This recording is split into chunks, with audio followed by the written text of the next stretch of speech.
Bonjour à tous, je m'appelle Jim Scars, je suis membre de la commission particulière du débat public sur le projet porté par le port de Dunkerque. Je suis accompagné de ma collègue et autre membre de la commission particulière, Dominique Simon. Dans le cadre du débat public, la commission a souhaité organiser un cycle d'audition publique en invitant un certain nombre d'experts, de personnes qualifiées dont la connaissance et l'expérience pourront éclairer certains enjeux liés au projet. Alors bonjour Monsieur Després. Bonjour. Merci d'avoir bien voulu être auditionné par la commission particulière. Vous êtes ingénieur de formation en aménagement du territoire et en environnement. Vous avez notamment travaillé sur les questions de transport et de logistique. Vous êtes maître de conférences en logistique à l'université d'Artois. Et vous avez été à l'initiative du pôle Euralogistique que je vous demanderai de présenter. Vous êtes actuellement directeur d'Euralogistique. Pour introduire un peu le propos, donc le débat public a commencé depuis le 18 septembre et au cours de nos différentes rencontres publiques, les débats mobiles, les réunions publiques, l'atelier préparatoire, les focus group, on a entendu qu'au-delà de la création d'un nouveau bassin, il fallait aussi interroger un certain nombre de conditions de réussite qui sont par exemple le développement de la qualité et de l'efficacité des services en termes de logistique, en termes d'entrepôt, de massifier les autres modalités de transport, notamment le ferré, le fluvial, et aussi de répondre à certains enjeux, notamment liés à la digitalisation, au numérique, au transport de demain. Ce qui pose un ensemble de questions. Alors, comment faire en sorte que le port de Dunkerque se mette à niveau? Quelles sont les conditions de réussite d'un port commercial qui souhaite investir dans la filière du conteneur? Et notamment, je vous demanderai d'éclairer ces différents points au regard des évolutions numériques dont vous avez une connaissance précise, et aussi de nous éclairer au regard d'expériences à l'étranger sur tout ce qu'on appelle les ports connectés, les smart ports, les ports intelligents, les ports du futur. Donc merci à nouveau de bien avoir voulu être auditionné par la commission particulière, et la parole est à vous. Vous avez un quart d'heure, 20 minutes de présentation, et après on pourra échanger. Merci. Merci à vous et merci pour cette audition. Alors déjà, vous présenter notre structure. Donc Euralogistique, c'est le pôle d'excellence logistique de la région Hauts-de-France. Donc nous intervenons sur toute cette région, bien évidemment, en particulier auprès des entreprises, avec deux caps importants pour nous qui sont, numéro un, imposer le leadership logistique de la région Hauts-de-France, faire qu'à chaque fois qu'on pense logistique, on se dise la région Hauts-de-France a un temps d'avance. Et puis le deuxième axe qui est très important pour nous aussi, c'est offrir un bouquet de services aux PME, en particulier aux PME, parce que derrière Euralogistique, vous avez le réseau des chambres de commerce et d'industrie Hauts-de-France, et qui est le porteur de ce pôle, qui est localisé juste à l'entrée de Delta 3 au niveau de son site, son siège social, et qui est cofinancé par l'Europe, l'État, la région et une myriade d'entreprises. Et nous fonctionnons comme ça depuis une petite dizaine d'années, en lien aussi avec d'autres clusters en région, que ce soit sur le secteur de PACA ou la Bretagne, ou même à l'étranger, puisque nous sommes aujourd'hui représentants des clusters logistiques européens vis-à-vis de la Commission européenne. Voilà, donc nous sommes amenés à travailler autant auprès d'entreprises que de structures plus importantes, et avoir un focal à la fois avec les entreprises, mais aussi sur les laboratoires. Alors évidemment, ce grand projet du port de Dunkerque, nous ne pouvons qu'y souscrire, et y souscrire avec toute la foi possible. Mais il est important pour nous, probablement, de vous apporter quelques éclairages autour de ce qu'on peut appeler le futur de la logistique. Ce que sont aujourd'hui les tendances de demain, et sur lequel en fait le port pourrait se positionner avantageusement pour prendre de l'avance. Alors ce port s'inscrit déjà dans une région logistique très importante. Alors quand je parle logistique, vous le voyez sur ce graphique qui a été fait par la SLOG, sur lequel en fait il est toujours intéressant de focuser. Évidemment, quand on parle de logistique, on voit les camions, les conteneurs, les entrepôts, les palettes, les colis, mais il faut élargir la vision, puisque une bonne partie de la logistique, et vous le voyez par exemple dans l'e-business, vous n'avez pas d'e-business en logistique associée, eh bien derrière on a toute une supply chain industrielle, on va dire pour faire simple, la logistique dans le monde industriel, que souvent on sous-estime alors qu'elle représente une très grande partie du fait logistique, puisqu'il s'agit d'optimiser les flux dans le process industriel. C'est sa première fonction. On a trop souvent tendance à circonscrire cette discipline à la logistique de distribution, c'est-à-dire le transport, le stockage, l'entreposage. Il faut bien avoir ça en tête, c'est pour ça que c'est une discipline de grand avenir. À titre d'information, en Allemagne, nous avons 10 fois plus d'ingénieurs en logistique qu'en France. Donc d'où notre faible score au niveau national sur les trends de logistique. C'est une grande région logistique transport. Alors vous voyez sur cette carte simplement quelque chose finalement dont on s'est rendu compte au bout de quelques années. Bien sûr, nous sommes la patrie de la distribution, bien sûr, nous sommes patrie de la VPC, aujourd'hui la vente à distance et bien sûr l'e-commerce. Bien sûr, nous sommes aussi un territoire de grandes industries, mais aussi de grandes coopératives, par exemple. Mais ce qui fait véritablement notre force, et ce qui fait la force potentielle de nos ports, mais aussi du reste des ports du Grand Nord, c'est notre positionnement géographique au cœur d'un bassin de 80 millions d'habitants à 300 km. Et ça, peu d'endroits dans le monde ont cette chance. Notre région est une région bénie pour la logistique à tout point de vue. Ce qui explique son succès et ce qui explique aussi son potentiel. Et il est clair que bien des élus politiques se sont rendus compte ces 10 dernières années de ce véritable potentiel. C'est probablement une des filières majeures pour la région Hauts-de-France, d'où l'intérêt d'avoir une façade maritime très puissante, complètement en lien avec un hinterland le plus élargi possible et pas simplement notre région. Alors, comme vous le voyez, nous avons un certain nombre de points forts. Nous sommes sur le podium dans bien des domaines. Et bien évidemment, comment imaginer qu'un port comme le port de Dunkerque ne puisse pas revendiquer aussi ses succès régionaux et se les approprier de plus en plus. Alors, le grand port s'inscrit dans un ensemble de ports sur la façade maritime, mais aussi en lien avec un certain nombre d'infrastructures multimodales, qu'elles soient fluviales, ferroviaires, voire aéroportuaires. Et tout ça fait un ensemble multimodal extrêmement cohérent et convoité. Et donc, le port est lui-même riche d'un hinterland extrêmement structuré. Finalement, derrière lui, il y a un réseau de hubs qu'il conviendrait de connecter de plus en plus et qui est de fait connecté avec la grande opération de rassemblement portant la bannière Norlink Ports, qui a été initiée il y a à peu près plus d'1 an. Et donc on a maintenant compris qu'on ne pouvait plus que gagner ensemble. Et c'est bien l'enjeu de la chose. Puisqu'il n'y a pas qu'une logistique, il y en a tout un ensemble de cas de figure. Et donc il faut rentrer dans ce domaine pour en comprendre toute la complexité et tout l'intérêt. Et c'est une science passionnante. Alors, je vous ai mis aussi des données relatives à l'emploi. Alors, je ne sais pas si on est en lien avec l'objet d'aujourd'hui, mais contrairement à ce qu'on peut penser, ce n'est pas une filière mineure.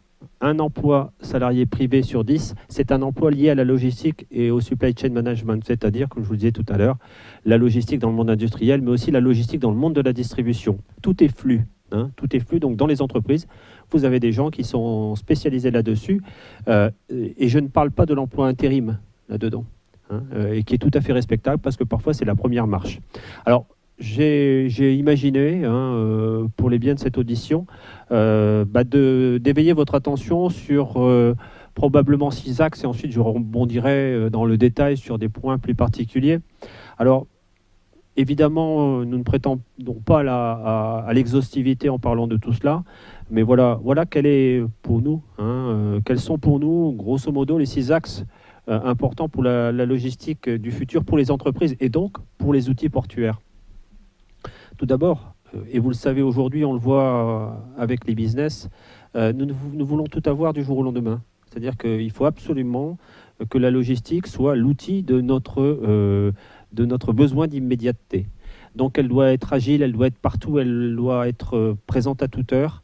Vous le voyez énormément dans la logistique urbaine. La logistique urbaine étant parfois le dernier maillon d'une logistique organisée depuis en fait les grands ports et notamment asiatiques. Eh bien voilà, elle doit être souple. Et comme la logistique est tournée vers ses clients, eh bien voilà, elle se doit d'être agile et d'être régulièrement inventive. Ce qui veut dire qu'il en est exactement de même pour les ports d'intérieur comme pour les ports maritimes. L'agilité d'un port, ça va devenir une donnée clé. Alors elle est aussi, et elle devient de plus en plus, bon, elle l'est puisque depuis un certain nombre d'années, les technologies algorithmiques organisent les flux à l'intérieur des entrepôts, les flux portuaires, mais elle le devient de plus en plus. Parce que si on veut être agile et si on veut être là à toute heure, il faut qu'on soit extrêmement bien organisé et rien de mieux en dehors des nouvelles technologies et de ces systèmes disruptifs peuvent permettre en fait d'assurer ces flux avec une variabilité de la demande qui devient de plus en plus déstabilisante, y compris pour les entreprises industrielles. Donc il n'y a pas pour que la logistique puisse être efficace, il faut qu'elle s'adapte, qu'elle soit technologique, digitale, prédictive, c'est-à-dire que demain, comme vous le voyez chez Amazon, eh bien, le livre que vous allez choisir est déjà dans le camion, parce qu'on sait très bien en analyse prédictive qu'il y a X chances sur 100 que vous ayez envie de l'acheter. Tout ce qui est technologie, machine learning ou optimisation ou prévision des flux, faut gagner beaucoup d'argent. Donc ce qui est vrai dans l'entrepôt, ce qui est vrai chez Amazon, ce qui est vrai également chez de grandes sociétés comme Walmart, puisque elles aussi font des recherches dans ce domaine, sera décliné inévitablement à l'intérieur des ports, ce qui veut dire que les ports qui prendront de l'avance sur ce domaine gagneront des parts de marché, sans parler de la traçabilité. Alors elle sera aussi massifiée, collaborative, personnalisée, c'est la dernière frontière. C'est-à-dire que quand on a réussi à faire des économies tout seul, eh bien, le meilleur des moyens d'en faire d'autres, c'est de travailler avec d'autres. Donc vous voyez aujourd'hui les entrepôts mutualisés, vous voyez du covoiturage de marchandises, vous voyez du coroutage ferroviaire de marchandises. Eh bien, la logistique, elle a un devoir, elle a le devoir de limiter l'empreinte carbone. Et pour y arriver, il faut maximiser les taux de remplissage, c'est-à-dire faire la chasse aux espaces vides. Et bien tout le système doit concourir à ça. Donc la massification des flux, le fait de concourir à ce qu'il y ait dans les camions et dans les autres infrastructures de transport un maximum d'espace utilisé pour un trajet, c'est devenu quelque chose à la fois de vertueux mais aussi de nécessaire, puisque aujourd'hui la logistique est peu vertueuse, en tout cas pas assez vertueuse.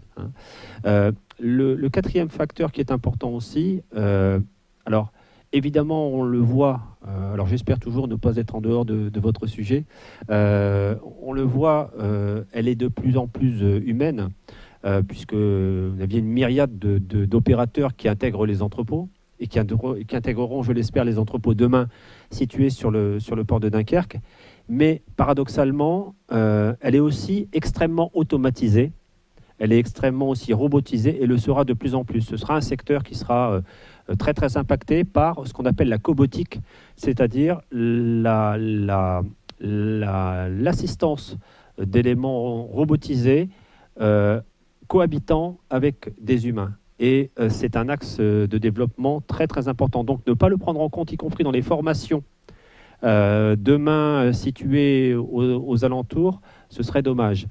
Et la robotisation, elle se retrouve que ce soit à petite échelle pour le picking par exemple, où on voit maintenant des robots extrêmement fins pour pouvoir saisir des petites unités pour faire en fait du picking, mais on va le voir aussi dans les infrastructures de translation des marchandises, avec ce qu'on appelle pompeusement l'Internet physique, qui consiste à faire qu'il y a un maximum d'automatisation pour éviter en fait les coûts supplémentaires des ruptures de charge, passage d'un mode à un autre. Eh bien ça, il faut faire beaucoup de travail en ce sens, et le travail est à faire au niveau de l'entrepôt, au niveau des translations vers les porteurs à plateau, mais aussi sur les terminaux ferroviaires, et j'imagine, et comme on en voit d'autres exemples un peu partout dans le monde sur les terminaux maritimes.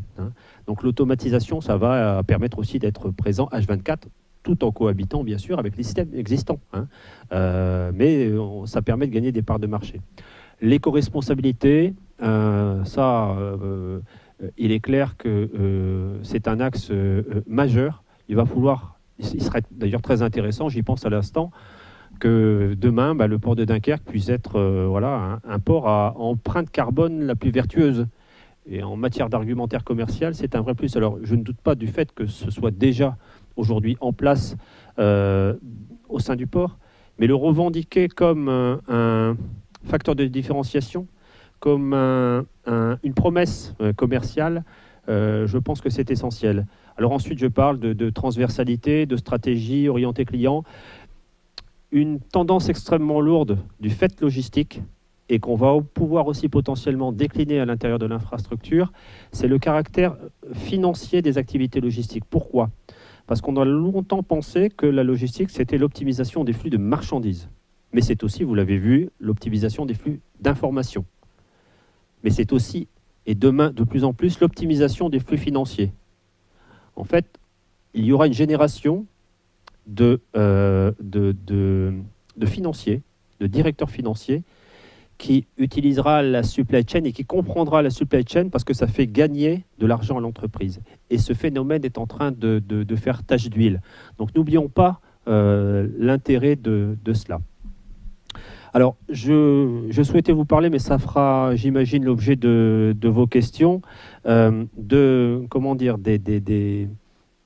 petits plus commerciaux, qu'on pourrait déployer intelligemment, mais aussi d'une déclinaison sur le volet digital des activités portuaires pour que, au-delà de ce projet qui est un projet d'infrastructure, on va dire un projet hard qui sera inévitablement réussi, puisque nous avons d'excellents ingénieurs et je ne doute pas en fait de tout ce beau travail qui a été fait précédemment, je pense que c'est peut-être sur le soft, paradoxalement, que l'enjeu est pour moi le plus important face à l'économie logistique de demain, face au blockchain, face aux imprimantes 3D de grande taille, face à toutes ces choses qui nous arrivent, face à cette société de l'information dans laquelle on est, face aux data logistiques, comment le port prend ces enjeux, se les accapare et peut-être avec certaines spécialisations dont on pourrait parler, puisque la spécialisation autour de la banane est un exemple extrêmement réussi et qui a fait beaucoup parler de lui, et pour la notoriété du port, ça a été extrêmement positif. Comment en fait le port peut s'emparer de ces enjeux et en faire des vrais facteurs de différenciation et qu'on se dise, voilà, on a été les champions de la data logistique. Voilà pour le moment ce que je puis vous dire. J'espère ne pas avoir été trop long. Et est-ce que c'est le moment des questions ?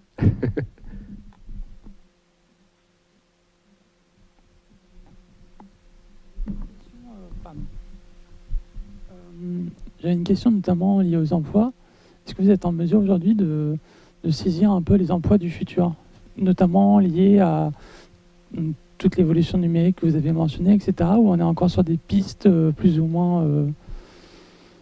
Est-ce que vous voyez ce que je veux dire ? Alors, au risque de déplaire, les phénomènes que nous avons vus dans le monde industriel d'automatisation pointent à l'horizon, et notamment dans le domaine de la grande distribution. L'automatisation fait gagner du temps, fait gagner de la qualité, donc c'est quelque chose qui est apprécié par les entreprises, mais tout ne sera pas automatisé, loin de là, puisque vous l'avez vu, la logistique doit être réactive. On a besoin de souplesse, on a besoin de pouvoir réorganiser les choses. Donc voilà, il y a des choses qui s'automatisent et d'autres pas. Ce qui est répétitif, par exemple, est plus facilement automatisable. Quant aux emplois de demain, évidemment, des ouvriers, des agents, des chefs d'équipe, des managers très digitaux, c'est déjà le cas. Hein. Quand on regarde ce qui se passe aujourd'hui dans un entrepôt dit de classe A moderne, les emplois en lien avec le digital sont de plus en plus nombreux. On est piloté par des WMS. On a souvent sur soi des outils qui permettent de flasher les colis. On est sur le zéro papier. Donc ça ne va faire que, je pense, s'accélérer. De la polyvalence, bien évidemment, et plus il y aura de logistique, plus il y aura bien sûr d'emplois. Puis quand on regarde ce qui se passe dans certains ports, et notamment au nord, je pense qu'on a encore beaucoup de potentiel. Il suffit de regarder en fait l'impact emploi logistique sur des ports importants comme Anvers pour se dire on a encore beaucoup de marge, je crois. Donc plus la région aura compris en fait que son destin est à la fois marchand et logistique, plus elle mettra le paquet là-dessus, plus on sera en avance et plus l'emploi logistique sera conséquent. On a un taux de progression extrêmement important aujourd'hui. Observable parfois dans l'intérieur, sur les hinterlands, sur les plateformes logistiques importantes. Eh bien, il n'y a aucune raison que ça ne se passe pas aussi sur ce qui est notre appel d'air naturel maritime.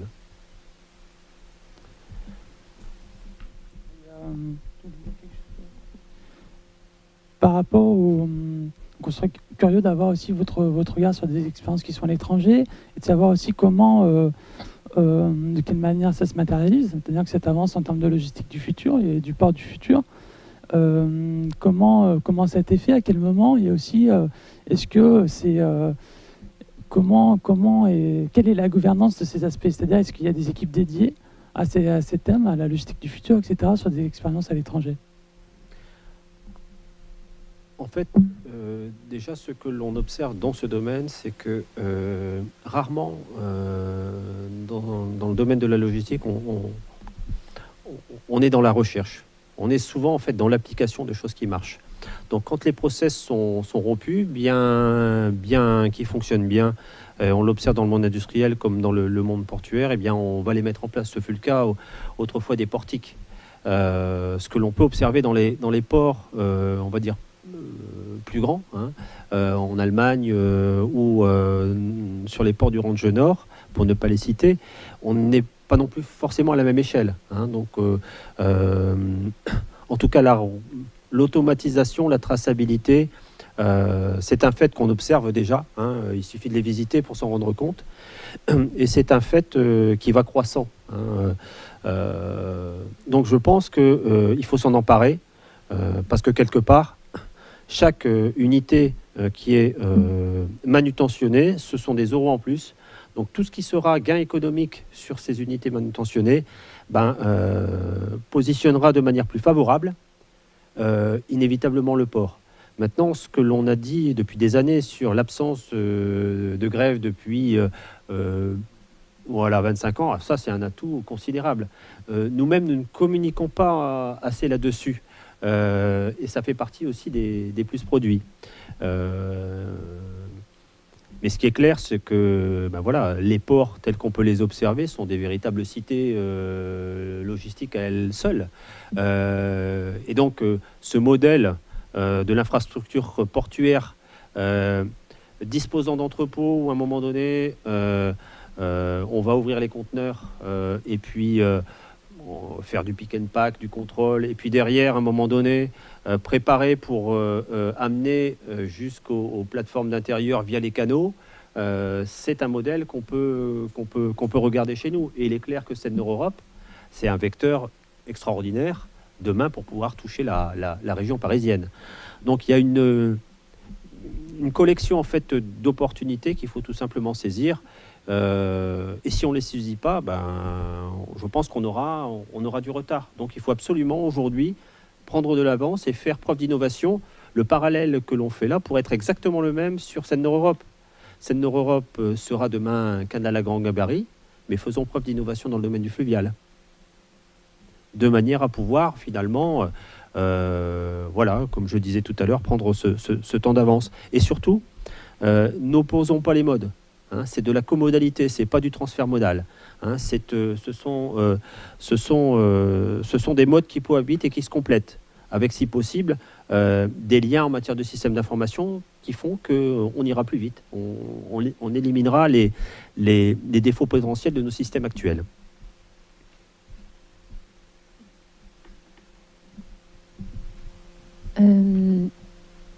Vous avez souligné en début de votre présentation à quel point la logistique, enfin, tout ce qui tournait autour de la logistique pesait lourd finalement dans la région où nous nous trouvons.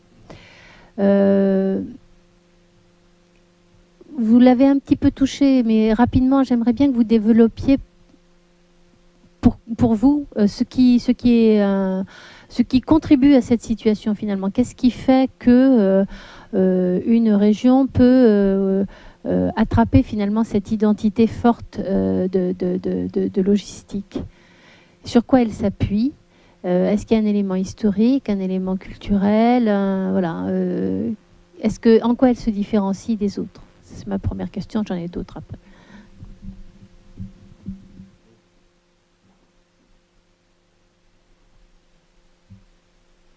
Si vous regardez cette carte, vous pouvez observer que notre positionnement géographique... si vous regardez cette carte, j'avais oublié le micro au passage, vous pouvez déjà voir que notre positionnement géographique est tout à fait singulier. À la limite, on est dans la même configuration que de l'autre côté donc de la Méditerranée, cet espace très limité entre Algésiras et Tanger. Voilà, il y a là un resserrement des flux qui est tout à fait propice à une activité logistique. Donc géographiquement, ça a toujours été le cas. Et le succès du Benelux, c'est qu'il a compris avant les autres qu'une région marchande était une région riche, et donc une région logistique est naturellement une région riche. Et donc nous, plutôt que s'opposer, et ça c'est très important, positionnons-nous, il faut qu'on se positionne, positionnons-nous dans le même esprit. C'est-à-dire qu'on est au sud de ces grands ports, et tant mieux. Hein, on fait partie de cette sphère dynamique et qui a compris qu'en fait, une bonne région marchande, c'était une bonne région logistique et donc une bonne région prospère. Et quand on se place à une certaine échelle, c'est extrêmement intéressant d'avoir ces caractéristiques. Et nous sommes reconnus comme ça. Hein. Alors ensuite, comme vous le voyez, nous avons une armature portuaire intéressante. Nous sommes une des seules régions à avoir finalement une connexion avec ce bassin fluvial situé au nord. Et ça, c'est un vrai atout que vous ne retrouverez plus après.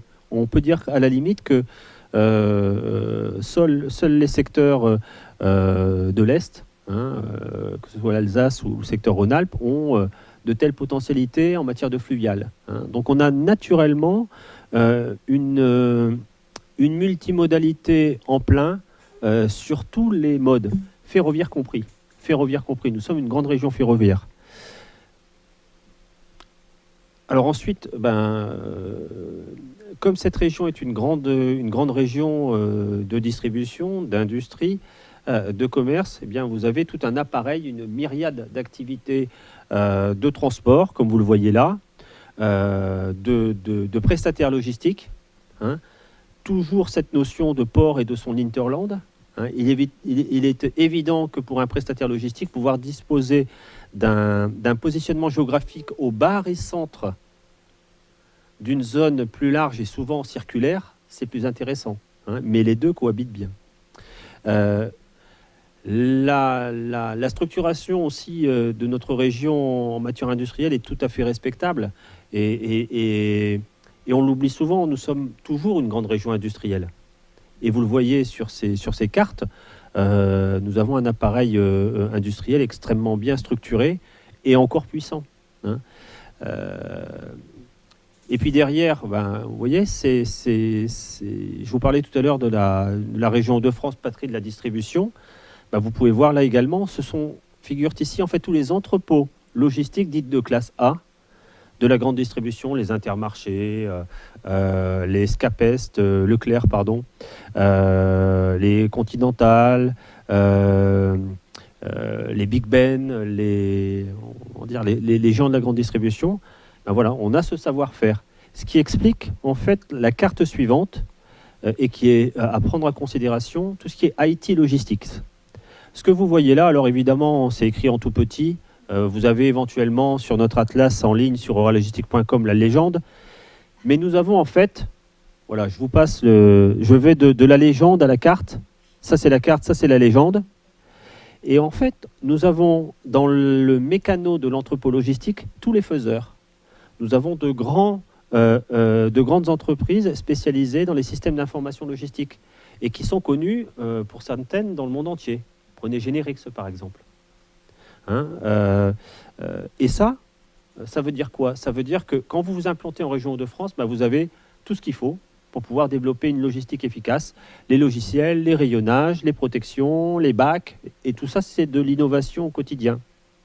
Voilà.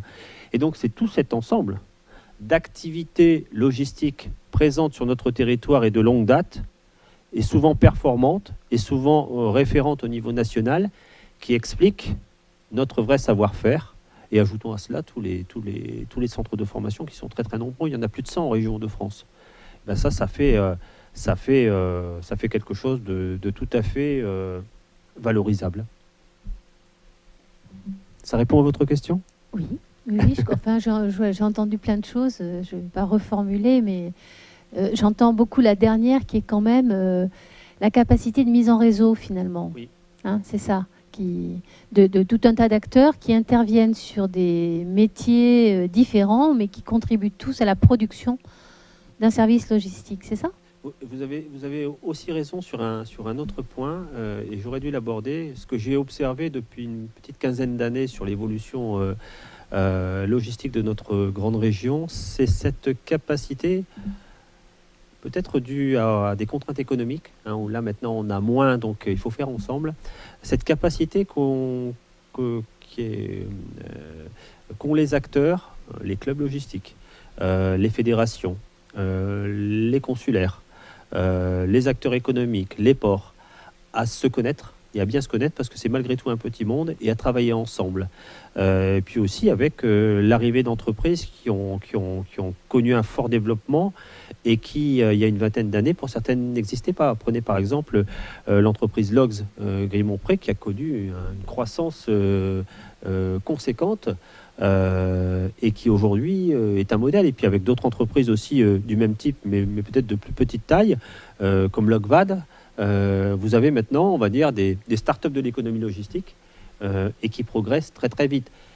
Sans oublier non plus tout ce qui se passe autour de Ratechnologie. Vous avez beaucoup de startups informatiques qui maintenant innovent dans le domaine des nouvelles technologies comme Colliweb. Donc tout ça fait en fait un écosystème dynamique qui se connaît, percutant, sérieux, reconnu et qui est vraiment, comment dire, une plaque solide sur laquelle peut s'appuyer un port comme Dunkerque. Voilà.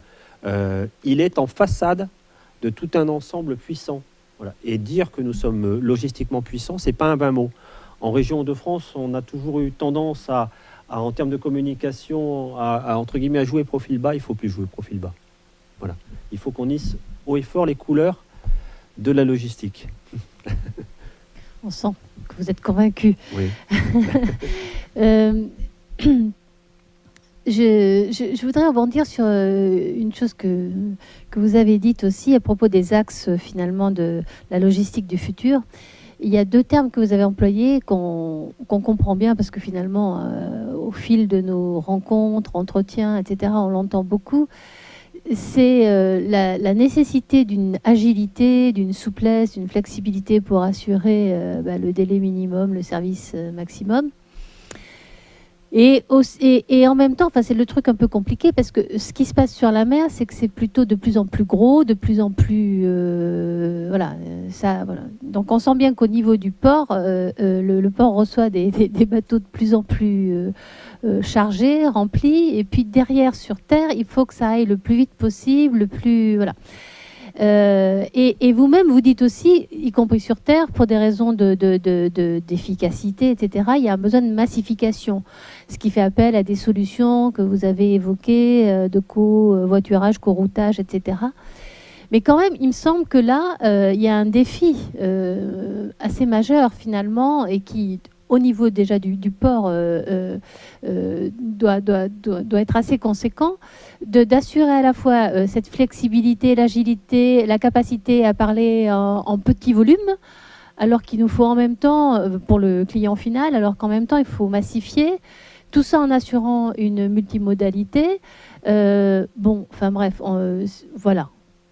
Est-ce que c'est vraiment un enjeu, un défi et paradoxalement, c'est l'un et l'autre. Eh oui, c'est à la fois en fait, fait l'individualisation jusqu'au consommateur et la massification des flux, une espèce de personnalisation de masse. Et ça, c'est tout le défi. Sans oublier aussi un autre défi, c'est que tout bouge.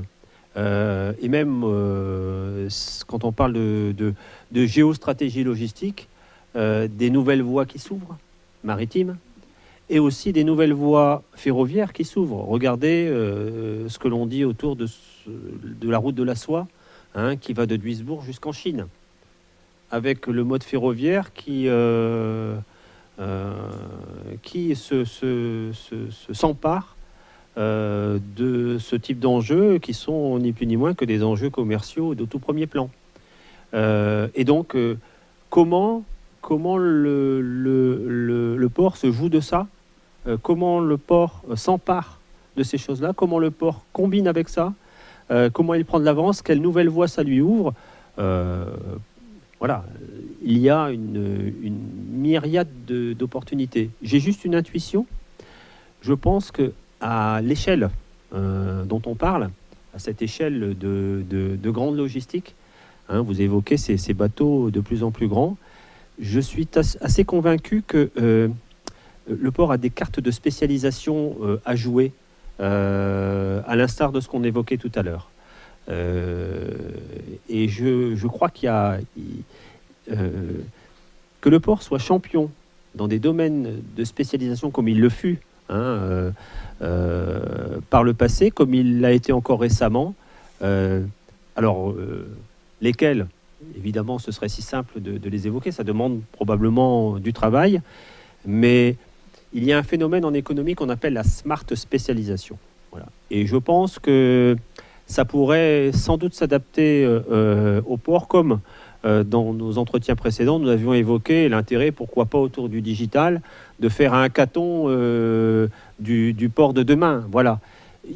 On est dans une période où finalement ce qui était carré, établi, est déstabilisé grâce aux technologies, grâce à la capacité d'invention, grâce à l'opportunisme. Les caractéristiques physiques qu'on évoquait tout à l'heure, hard du port, ne sont plus à démontrer, loin de là. Voilà, l'agilité, le service, la percussion commerciale, comprendre les supply chains des entreprises industrielles, pourquoi pas sur certaines niches, être opportuniste avec certains ports, et notamment les ports du continent africain, et encore une fois, pourquoi pas sur certaines niches. Voilà, il y a un boulevard d'invention, de benchmarking, d'intelligence économique. Et l'intelligence économique, on parlait tout à l'heure de nos voisins du Nord, ils sont redoutables dans le domaine. Voilà. Et donc je pense que si nous avons probablement quelques leçons à recevoir de leur part, c'est sur cette capacité à capter les marchés, à sentir les évolutions, à s'immerger dans les territoires. Et tout ça, c'est important et c'est éminemment commercial. J'ai peut-être débordé. Non, ça confirme une chose qu'on a entendue, et puis je pense que c'est presque le patron du port qui l'a dit lui-même, que le projet qui est proposé, c'est pas un projet simplement de hard, d'infrastructure. Il a même dit que c'était presque facile, la partie facile, ce qui pour les âgés est quand même bon, mais qu'il y avait un enjeu effectivement de développement global et qui passait effectivement par une offensive commerciale. Enfin, c'est ce que vous dites. Bien sûr.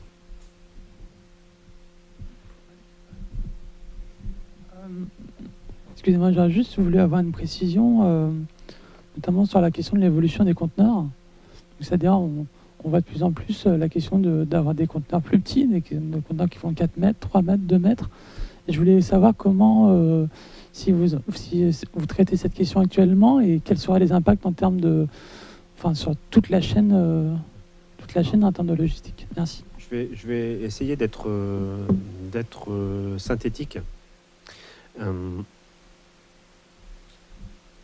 On travaille avec, bon, bien sûr, il y a un certain nombre de modèles de conteneurs, y compris dans des secteurs de pointe comme donc le frigorifique. Évidemment, on évolue, évidemment, ce sont des outils extrêmement techniques. Mais il se passe nous, on l'observe parce que nous sommes amenés à travailler dans des programmes européens où nous avons la chance d'observer ce qui est le plus en avance dans quelques domaines, et notamment dans celui-là, autour de ce qu'on appelle, et je vous disais tout à l'heure, l'Internet physique. Le principe, c'est le Tetris. C'est-à-dire qu'il faut absolument que, pour limiter les espaces vides, qu'on utilise et qu'on assemble les choses de manière optimale. Les boîtes qui font elles-mêmes des ensembles et qui font eux-mêmes des ensembles plus vastes qui finissent par constituer un conteneur. Et avec le fractionnement des livraisons, on s'aperçoit que beaucoup de contenants, prenez par exemple les camions bâchés, circulent avec peu de marchandises à l'intérieur. C'est quand même assez important. Donc, beaucoup de chercheurs au niveau international, et ensuite relayés en cela par de grosses entreprises, sont en train de réfléchir à de nouveaux sous-conteneurs, bien sûr connectés, qui s'assemblent facilement et qui pourraient venir améliorer le taux de remplissage des conteneurs, ou alors des supports autres qui peuvent exister.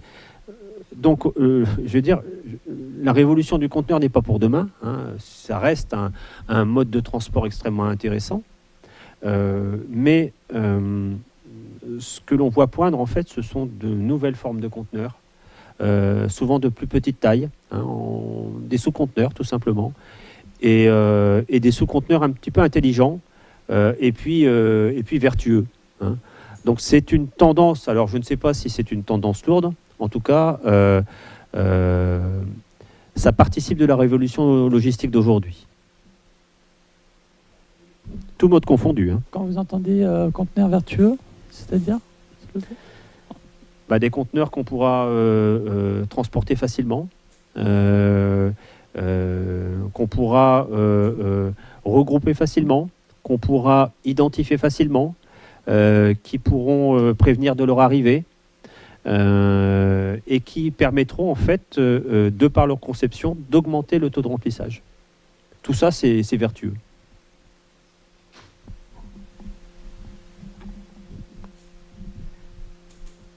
Comment vous voyez que ce travail d'innovation, d'intelligence économique que vous appelez de vos voeux, ou qui vous semble indispensable en réalité, comment vous voyez qu'il puisse se faire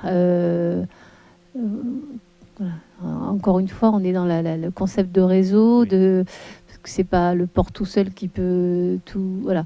Comment créer une dynamique Moi, je pense qu'il y a une clé. Nous observons, en travaillant avec de grosses entreprises sur des sujets qui autrefois étaient les leurs, le phénomène d'open innovation.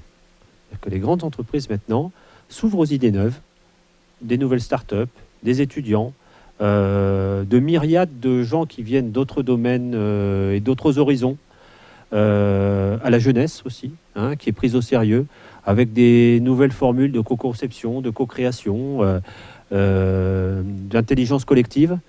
On ne peut plus aujourd'hui, tout un chacun, vivre, sans s'abreuver des bonnes idées des autres.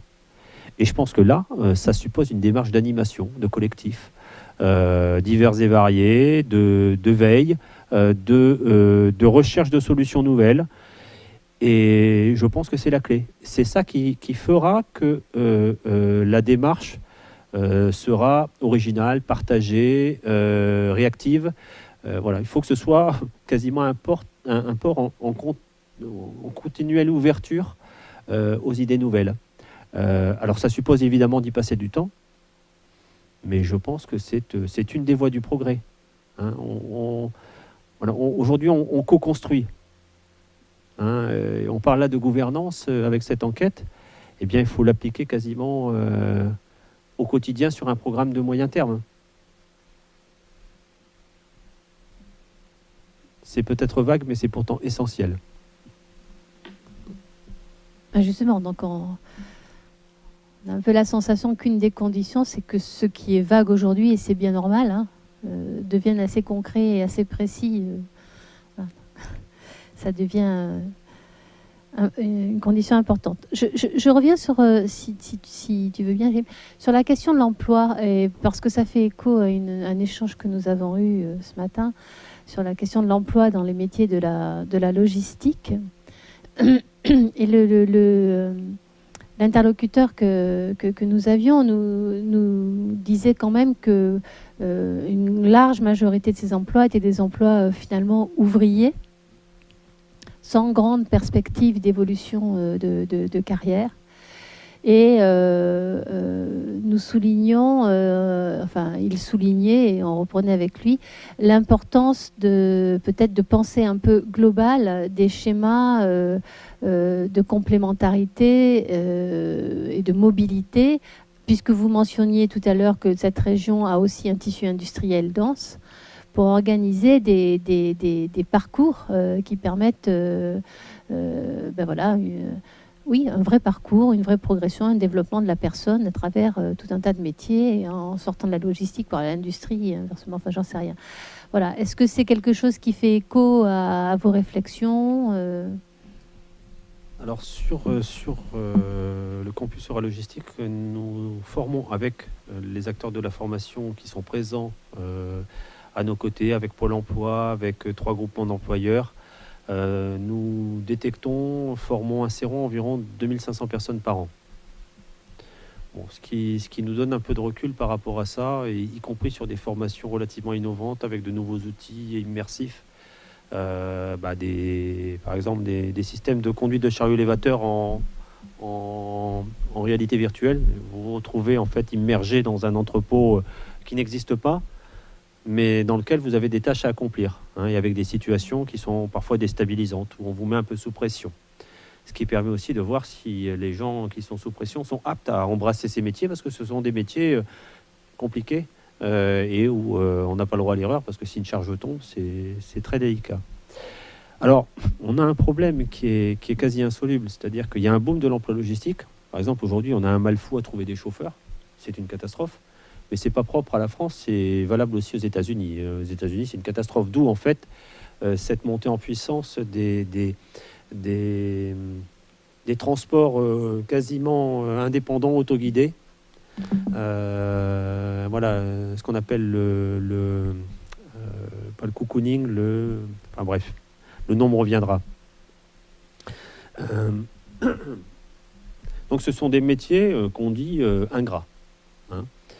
Ce sont aussi des métiers de passage. Il n'y a pas de raison qu'on soit logisticien de vitam aeternam. C'est pas grave. Et en plus, ça commence souvent par l'intérim. Est-ce que c'est grave? Je ne pense pas. Il a une valeur essentielle, ce métier, c'est que ça vous remet droit. C'est-à-dire que quand vous avez aimé embrasser ces métiers de logisticien, vous savez vous lever à l'heure, vous savez accepter des consignes, intelligemment bien sûr, vous savez ce que c'est que la productivité, vous savez qu'est-ce que c'est que le travail en équipe, vous savez à quoi vous servez, parce que c'est très très facile à comprendre. On n'est pas dans un process industriel opaque, hein. On voit les paquets qui passent, on contrôle, on est réactif, on sait prendre des initiatives, on sait ce que c'est que la technologie. Alors évidemment, présenté comme ça paraît intéressant, mais ce sont des métiers qui n'attirent pas, effectivement, parce que voilà, les revenus ne sont pas très très élevés, il faut le savoir.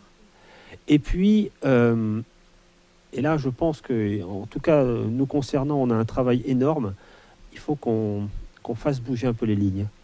À l'intérieur de l'entrepôt, je ne vais pas dire que le bonheur au travail doit être présent au quotidien, mais on est dans une société, voilà, on doit séduire pour garder ses troupes. Donc il faut qu'on arrive à trouver les bonnes pratiques qui feront que, en matière de management, ces métiers seront plus appréciés. Voilà. Alors ça, c'est à mon avis, c'est une chose extrêmement importante. Et quant à la progression, moi j'ai l'exemple de personnes qui ont démarré agents magasiniers, qui sont devenus chefs d'équipe, ensuite responsables d'îlots, et puis directeurs logistiques. Rares sont les métiers où vous pouvez partir ouvrier, puis devenir directeur. Et si demain vous devenez directeur supply chain, vous allez bien gagner votre vie, parce que là, dans le monde industriel, c'est très très honorable. Et de toute manière, aujourd'hui, on est en vraie pénurie. On a du mal à trouver des manutentionnaires, on a du mal à trouver des chauffeurs. Or, vous avez, quand vous regardez les données de Pôle emploi, énormément de demandeurs qui sont classés dans ces catégories. Mais il y a juste une chose, c'est juste l'employabilité.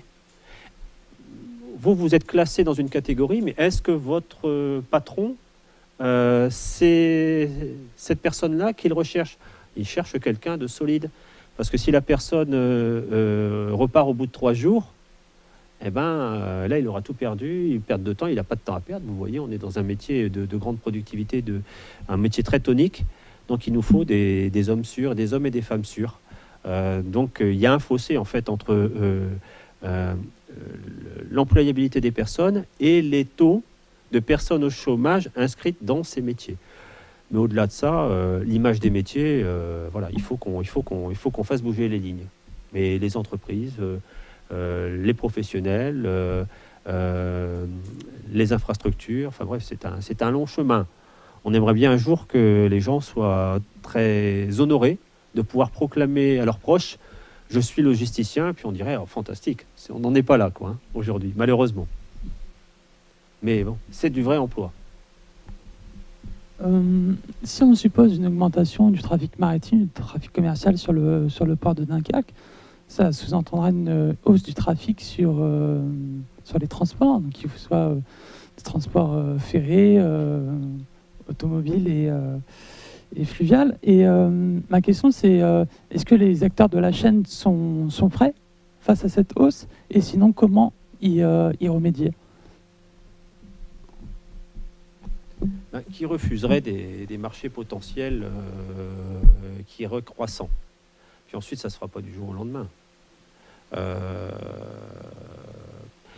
Et je pense que c'est aussi au port de Dunkerque à expliquer à tous ces socioprofessionnels son master plan de demain. Hein, préparez-vous parce que demain, le port de Dunkerque, ce sera ça. Ce sera telle infrastructure, mais ce sera aussi tel pari. Et voilà en fait la promesse qu'on va proposer à nos clients potentiels et comment vous vous associez à ça. Voilà. Et de quelles informations vous auriez besoin. Je vais vous donner un exemple. Je discutais il n'y a pas très longtemps avec un consultant logistique qui travaille sur les data logistiques, c'est-à-dire une myriade d'informations qui existent partout et qu'on n'exploite pas du tout. Des flux, ça veut dire quoi? Ça veut dire des heures, ça veut dire des unités de charge, ça veut dire des personnes qui les transportent, ça veut dire des destinations, parfois des croisements. Quand on voit ce que l'on fait avec les données, je pense que le port de Dunkerque peut avoir vocation à exploiter de manière macro ces données et puis derrière à proposer à des logisticiens de se positionner sur des appels d'offres, sur voilà. Moi, j'observe que on a une région avec beaucoup d'acteurs logistiques extrêmement vifs, engagés et qui sont tout à fait patriotes, hein, patriotes de leur port. Tout le monde n'a qu'à se réjouir de cette nouvelle ambition affichée par le port de Dunkerque, quoi. Et je pense que voilà, il y a ce message que les acteurs du port doivent porter, expliquer, et le co-concevoir, comme l'évoquait tout à l'heure, avec les acteurs de la profession. Voilà. Mais ça ne sera pas du jour au lendemain. Mais personne ne va refuser ces opportunités. Hein, avec, par exemple, un meilleur transit time vers l'Angleterre. Ça, c'est magique, quoi. Mais comment se fait-il que ça passe encore par d'autres ports? Parfois.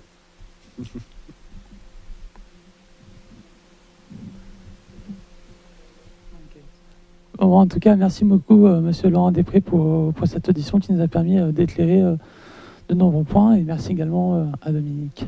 Merci. Merci à vous.